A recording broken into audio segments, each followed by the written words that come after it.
My first question for you both is, what attracted you both to this project?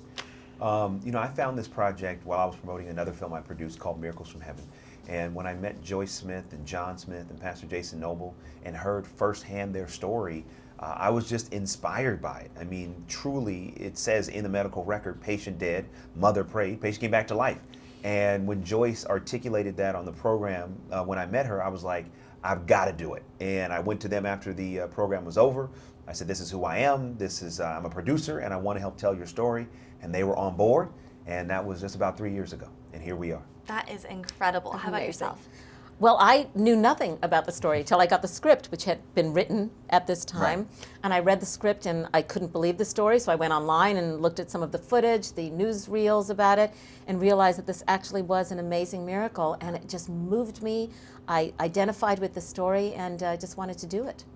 It truly is. I mean, I know I can speak for myself where I was a mess watching this. Plus, knowing it's a true story, it just hits to your core. The story really has just so much heart to it. So one, I guess, congratulations. Oh, thank you. And then two, could you please describe the plot of the film for us? John Smith is a 14-year-old boy. He goes out into a frozen lake. He's playing around with his friends. The sun begins to come out. The ice begins to crack. He and his friends fall through the ice. His two friends are able to escape. John Smith drowns. He dies. They find him after 15 minutes being trapped under the ice with no oxygen. They miraculously rescue him. They take him to the emergency room. They try to revive him for another 45 minutes. They cannot do it. They go to his mother. They say, we've done all we can do. Now's the time to say goodbye to your son. She goes into the emergency room. Her son is there laying on the table, not connected to a breathing machine, not on life support. He's dead. She goes over to his feet and says, Holy Spirit, bring back my son. The moment she prays, John Smith, her son, gets his heartbeat back. And that's the beginning of a miraculous recovery, and that's the breakthrough story. You know, I've seen the film and just talking about it just gives me chills the way all right, so I guess, for someone who isn't religious, who's coming to see the film, what would you say to them to encourage them to come see it in theaters? It's a true story. Yeah. It's a great drama.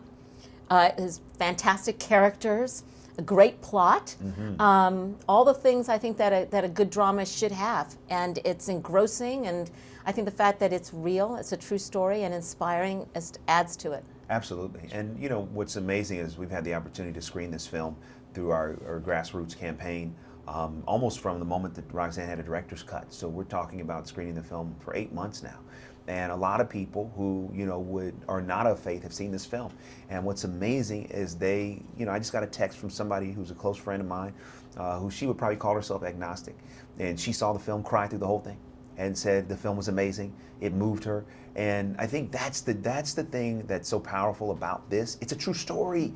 And the story itself is moving. The story, Joyce didn't go in and say, I'm a faith-based mother, I'm going to pray a faith-based prayer.